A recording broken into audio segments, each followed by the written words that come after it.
دعا مسلمان میں عقیدہ توحید پختہ کرتی ہے، اور دعا اس دولت کا نام ہے جو صرف مومن کے پاس ہے، کافر کے پاس نہیں۔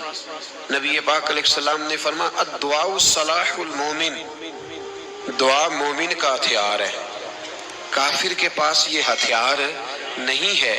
مومن جب اپنے مالک کے حضور دعا مانگتا ہے نا، دنیا میں آپ کسی سے زیادہ مانگے تو وہ ناراض ہو جاتا ہے، وہ کہتا ہے بھائی تو نے تو کام بنا لیا ہے، کل بھی دیا تھا، پرسوں بھی دیا تھا، روز روز تجھے کون دے؟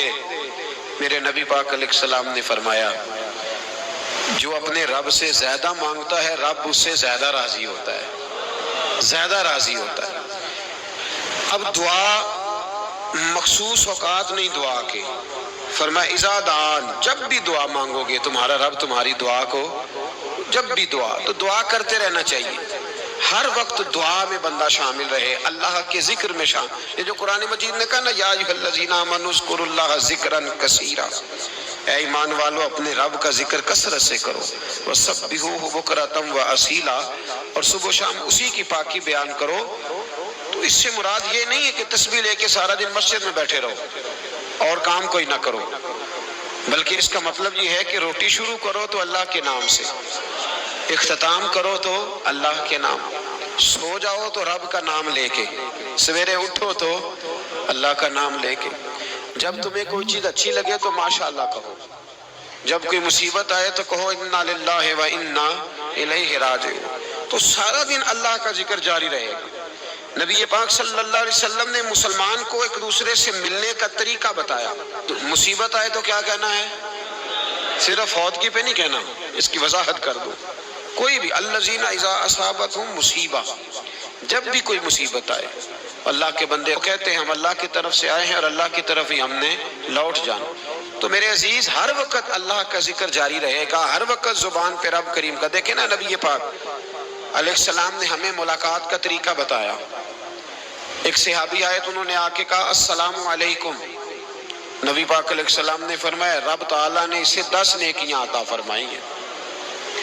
دوسرے آئے تو انہوں نے کہا السلام علیکم ورحمۃ اللہ، تو محبوب فرمانے لگے، امام بہقی نے اس کو لکھا ہے، محبوب فرمانے لگے رب کریم نے اسے 20 نیکیاں عطا فرمائی۔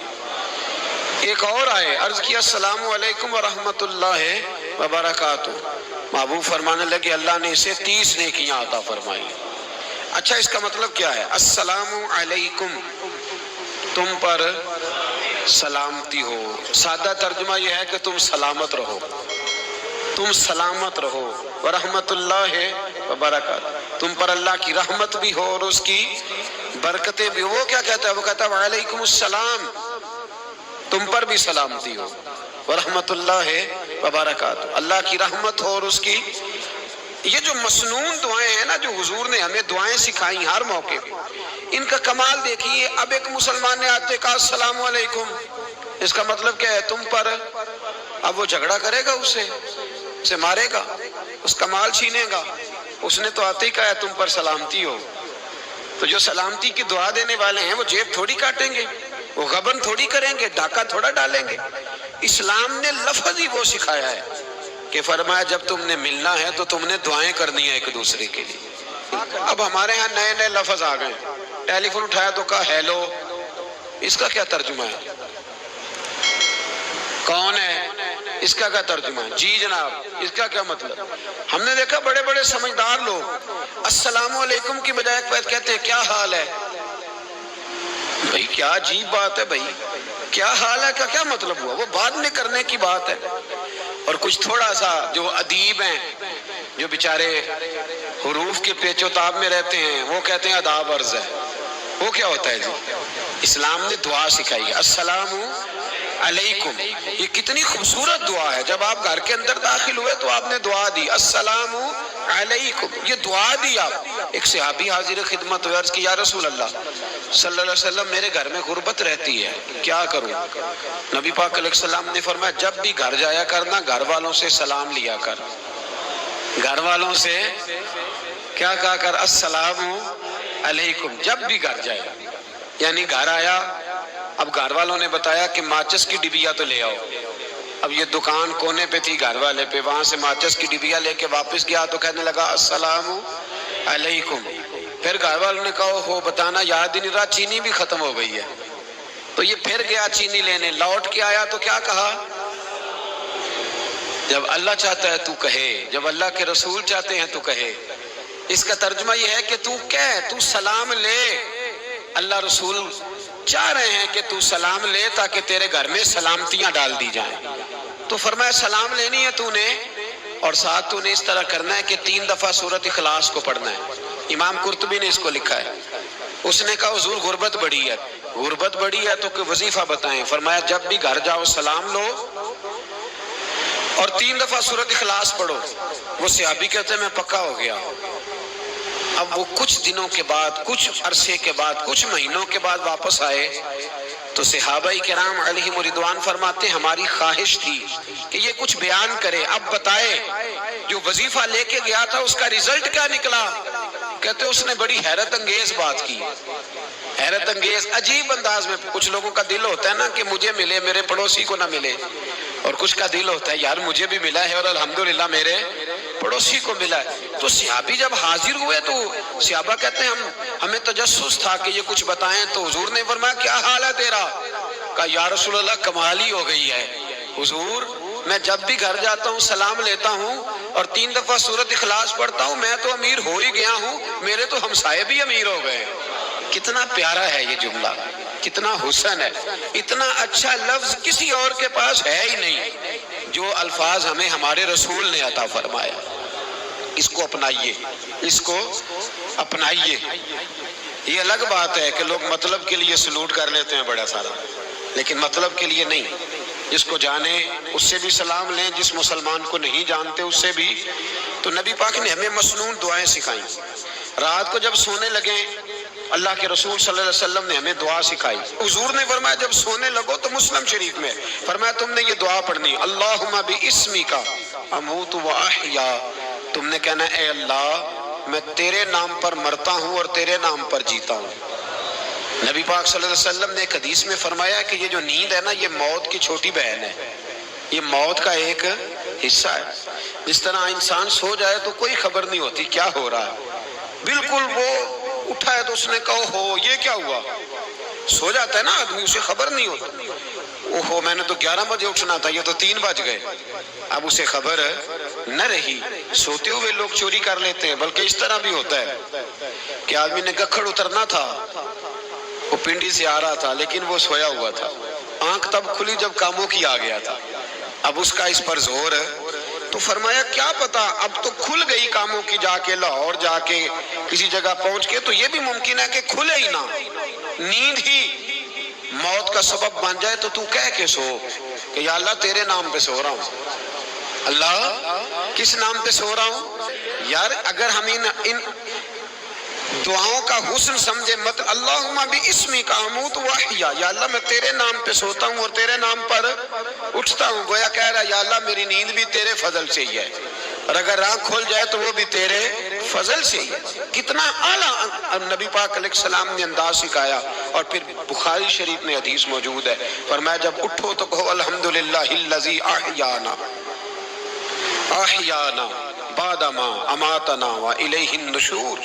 فرمایا جب تم سو کے اٹھو تو پھر کہو اے اللہ ساری تعریفیں تیرے لیے، تمام تعریفیں جس نے ہمیں موت کے بعد حیات دی. موت کے بعد فرمایا احیانا بعد ما اماتنا، ہمیں مرنے کے بعد گویا اللہ کا شکر ادا کر کے آنکھ کھل گئی. دیکھیں کس طرح اسلام مسلمان کو اللہ کے ساتھ جوڑتا ہے. فرمایا شکر کر، آنکھ کھل گئی. کہ یا اللہ تیرا شکر ہے تو نے موت کے بعد ہمیں دوبارہ حیات عطا فرمائی، یہ شکر ادا کرو. گویا تم یہ نہ کہنا کہ میں اٹھ گیا ہوں تو میرا کمال ہے، یہ نہ سمجھنا میں اٹھ گیا ہوں تو میں بڑا پابند ہوں. جب میں ارادہ کر لوں کہ میں نے 11 بجے اٹھنا ہے تو پھر میں اٹھ جاتا ہوں. یہ نہ کہنا کہ یہ الارم بڑا اچھا ہے، یہ مجھے اٹھا لیتا ہے. ذہن کے اندر خیال کر کہ نیند تو موت کی طرح تھی، یہ جو میں اٹھ گیا ہوں تو اپنے رب کے فضل سے اٹھا ہوں. جو میں اٹھ گیا ہوں، جو ابھی اٹھے ہیں وہ تو بول دینا کم از کم کہ میں اپنے رب کے فضل سے اٹھ گیا. تو دعا سکھائی. پھر دیکھیے نبی پاک صلی اللہ علیہ وسلم نے فرمایا جب تم بیت الخلاء میں جاتے ہو نا، واش روم میں جاتے ہو، تو گندی چیزیں ہوتی ہیں وہاں، شیطان ہوتے ہیں، جنات ہوتے ہیں، یہ گندگی پہ ہوتے ہیں۔ جب تم واش روم جاؤ، بیت الخلاء جائے، تب بھی دعا مانگو۔ کیا دعا مانگو؟ وہ دعا بھی نبی پاک صلی اللہ علیہ وسلم نے ہمیں تعلیم فرمائی اور بخاری میں ہے، کہا پڑھا کرو، اللہم انی اعوذ بک من الخبث والخبائث۔ کہو اے اللہ، ناپاک چیزوں سے میں تیری پناہ مانگتا ہوں، وہ نر ہوں یا مادہ ہوں۔ اللہ میں تیری پناہ مانگتا ہوں۔ واش روم کے اندر بہت ساری بری چیزیں ہوتی ہیں، جوان میری بات پر توجہ فرمائیں، وہاں بہت ساری گندی چیزیں ہوتی ہیں۔ انسان کئی دفعہ واش روم میں جاتا ہے، اسے وسوسے زیادہ آتے ہیں۔ یہ نوٹ کریں میری بات کو۔ اصل میں نا ہم بات ڈھونڈ رہے ہیں علاج اپنی بیماریوں کا، حالانکہ علاج تو سارا مدینے والے رسول کے پاس موجود ہے، محبوب کے پاس ساری دوائیاں ہیں۔ تو نبی پاک علیہ السلام دیکھیں نا، انسان واش روم میں جاتا ہے، اسے وسوسے آتے، برے خیالات آتے، وہ گناہ کی طرف کئی دفعہ مائل ہوتا ہے، تو کہا تو دعا پڑھ کے جا، اللہم انی اعوذ بکا، یا اللہ میں تیری پناہ مانگتا ہوں، من الخبث والخبائث، ہر خبیث اور بری چیز سے میں تیری پناہ مانگتا ہوں، وہ نر ہو یا یار کتنا عظیم دین ہے، کتنا عظیم میرے مصطفیٰ کریم کا وہ والا دین ہے۔ اصل میں اللہ کرے پی پاس بچے کو بیت الخلاء کی دعا بھی یاد ہو جائے، ایسے یاد ہو جائے، اور اس کے ماں باپ سمجھ لیں کہ جوان ہو گیا ہے، تو اب ہو سکتا ہے اس کی طرف شیطان حملہ زیادہ کرے، اسے خراب کرنے کی کوشش کرے، تو لہٰذا اسے دعا سکھائی جائے تاکہ اس کو پہلے سے پتا ہو کہ میں نے اس بے ایمان سے بچنا کس طرح سے۔ اب آپ دیکھیے نبی پاک علیہ السلام نے ہمیں دعا سکھائی، مصنف ابن ابی شیبہ میں۔ کون سی دعا؟ واش روم سے نکلنے کی۔ اللہ اکبر، بڑی زبردست دعا ہے، بڑی زبردست۔ آپ یقین کریں اس ایک ایک دعا پر ایک ایک پورا بیان ہو سکتا ہے، ایک ایک۔ یہ اس لیے نہیں میں کہہ رہا کہ میں کوئی عالم فاضل آدمی ہوں، آپ کہیں گے کہ بتا رہے ہیں میں بڑا پڑھا لکھا ہوں، صرف یہ عرض کر رہا ہوں کہ اس کے فوائد پر، ثمرات پر جو اللہ تبارک و تعالیٰ امت کو دیتا ہے، ان دعاؤں کی جو فضیلت حدیثوں میں آئی، اور پھر جو اس کے فوائد ہے، اور اس پر بات کروں تو ایک دعا تقاضا کرتی ہے کہ اس پر پورا ایک لیکچر ہونا چاہیے۔ دیکھیے آپ واش روم سے نکلے، دعا کیا ہے؟ دعا کے لفظ کیا؟ الحمدللہ الذی، ایک حدیث میں لفظ ہے غفرانک، غفرانک، اے اللہ میں تجھ سے بخشش چاہتا ہوں۔ اور جو مشہور اور معروف ہے مصنف ابن ابی شیبہ کی روایت، فرمایا الحمدللہ الذی اذھب عنی العذاب وعافانی، فرمایا اے اللہ تیرا شکر ہے۔ واش روم سے نکلا ہے تو کہہ رہا ہے یا اللہ تیرا شکر ہے، تو نے مجھ سے اذیت دور کی، وعافانی، اور تو نے مجھے عافیت عطا کر دی، اذیت دور کر دی اور عافیت۔ بولیے واش روم سے نکلا ہے تو کیا کہتا ہے؟ یا اللہ تیرا شکر ہے، تو نے مجھ سے اذیت دور کر دی اور مجھے عافیت۔ ڈاکٹر حکیم ہومیوپیتھک ایک چیز پر متفق کم ہوتے ہیں، پتہ ہے نا آپ کو، لیکن اس بات پر سب کا اتفاق ہے کہ اگر کسی کو قبض ہو جائے نا تو شاید 70 یا 72 بیماریاں لگ جاتی ہیں اس کو۔ اور جب آدمی کو قبض ہوتی ہے نا، پیٹ کے اندر فضلہ جم جاتا ہے، خارج نہیں ہوتا، اس کو اعصاب کی بیماری ہوتی ہے، اس کے ذہن پر اثر ہوتا ہے اس چیز کا۔ آپ یہ مت سمجھیں کہ کھانا کھانا ہی ایک کمال ہے، اللہ نے یہ بھی نعمت بنائی ہے کہ کھانا جب خارج ہوتا ہے تو وہ بھی اللہ کا بہت بڑا احسان ہے۔ تو فرمایا تو سمجھا ہی نہیں، اگر تجھے قبض ہو جاتی، تیرے پیٹ کے اندر وہ چیز جم جاتی، تیرے لیے کتنی تکلیف کا باعث تھی۔ ان لوگوں سے پوچھئے جو اس کے بیمار ہیں، اس کے مریض ہیں، وہ کتنی تکلیف میں رہتے ہیں، سر میں درد ہوتا ہے، سر چکراتے ہیں۔ ایک بہت بڑا روڈ ایکسیڈنٹ ہوا تو ڈرائیور سے لوگوں نے پوچھا کہ مسئلہ کیا ہے، تو کہنے لگا میں قبض کا مریض ہوں، تو میں کھانا کھا لیتا ہوں تو میرے ذہن پر وہ اس قدر زیادہ گیس کا غلبہ ہوتا ہے کہ میں سخت تکلیف میں ہوں۔ نبی پاک علیہ السلام نے ہمیں سمجھایا اور بتایا کہ سمجھ لو یارو، کھانا کھانے کی نعمت تو اللہ نے تمہیں عطا فرمائی ہے، لیکن کھانا کھانے کے بعد اس کا اخراج بھی اللہ کی بہت بڑی نعمت ہے، تو اللہ کا شکر ادا کرو۔ پھر جب آپ گھر سے نکلیں گے تو بھی اس کی دعا ارشاد فرمائی، بسم اللہ توکلت علی اللہ اللہ کے نام سے گھر سے نکلتا ہوں اور میں نے بھروسہ بھی اللہ کے نام پہ کیا۔ جب گھر سے نکلیں تو کس کے نام پہ بھروسہ کریں؟ بولیے۔ حضرت رابعہ بصریہ رحمت اللہ علیہا آپ تشریف لے گئیں حج کرنے، جس دن واپس آئیں اپنا اونٹ کہہ گئی جاتی دفعہ، کہنے لگی اللہ میں تیرے حوالے کر کے جا رہی ہوں اور بسم اللہ توکلت علی اللہ، بھروسہ بھی تیری ذات پہ۔ جس دن واپس آئی نا اسی دن کسی نے بتایا کہ اماں آج ہی تیرا اونٹ مر گیا ہے، تو اونٹ کے سرانے کھڑی ہو کے کہنے لگی مولا میں تو تیرے نام پہ تیرے پہ بھروسہ کر کے گئی تھی، تیرے حوالے میں تو تیرے گھر گئی تھی۔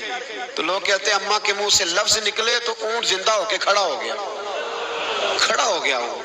تو اماں کہنے لگی نہیں تمہیں غلطی لگی ہے، مرا ہی نہیں تھا، پہلے سے ہی موجود تھا، وہ اپنی کرامت بھی نہیں ظاہر ہونے دی۔ تو بھائی گھر سے نکلیں تو کس لفظ پر کہ یا اللہ میں تیرے بھروسے پہ نکل رہا ہوں، میں اس کے دو فائدے ہوں گے، ایک تو آپ اللہ کی امان میں جا رہے ہیں، اللہ کی امان میں آ رہے ہیں، اور دوسرا جس گھر کو آپ چھوڑ کے جا رہے ہیں اسے بھی اللہ کی امان میں دے کے جائیں۔ تو کتنا لذت والی دعا ہے جو نبی کریم علیہ السلام نے ہمیں سکھائی۔ اب ذرا حدیث سنیں خوش ہو کے، دیکھیں حضور نے دعا سکھائی، فرمایا جب دیکھ لو نا کسی کو ہنستا ہوا، کیا کرتا ہوا؟ ماشاءاللہ آپ تو ہنسنے لگے۔ جب کسی کو ہنستا ہوا دیکھو تو کہا کرو اضحک اللہ سنک، یہ دعا یہ بخاری ہے، فرمایا دعا مانگا کرو جب کسی مومن کو ہنستے ہوئے دیکھو تو دعا مانگو اضحک اللہ سنک، اللہ تجھے ہنستا ہی رکھے، اللہ تجھے، بولیے، جل نہ جایا کرو کہ میں پریشان ہوں تو یہ ہنس کیوں رہا ہے، جھلا نہ کرو، بلکہ کیا کرو اللہ تجھے ہنستا رکھے، اللہ تجھے۔ نبی پاک صلی اللہ تعالی علیہ وآلہ وسلم نے فرمایا، ترمذی میں حضرت اسامہ بن زید رضی اللہ تعالیٰ عنہ سے حدیث مروی ہے، حضور نے فرمایا جس نے کسی کے ساتھ احسان کیا اور جس پر احسان کیا، اگر اس نے یہ دعا پڑھ دی نا جزاک اللہ خیرا، تو فرمایا اس نے اللہ کی بھی پوری حمد کر دی اور محسن کا صحیح شکریہ بھی ادا کر دیا۔ کیا کہنا ہے؟ جزاک اللہ، اللہ تجھے بہترین جزا عطا کرے۔ اس کا ترجمہ کیا ہے؟ اللہ تجھے بہترین، کیونکہ حضور فرماتے ہیں من لم یشکر الناس ولم یشکر اللہ، جس نے بندوں کا شکریہ ادا نہیں کیا اس نے اللہ کا بھی شکریہ ادا نہیں کرنا۔ تو کیا کہنا چاہیے؟ جزاک اللہ خیرا۔ اور اگر اماں کہتی ہو بچوں کو انگریزی سکھانی ہے تو کیا کہنا ہے؟ پھر شکریہ ادا کرنے میں کیا کہنا ہے؟ Thanks, thank you. وہ خدا کے اس کا ثواب کتنا ہے؟ بولے انگریزی ایک زبان ہے، اس کو زبان ہی رہنے دیں۔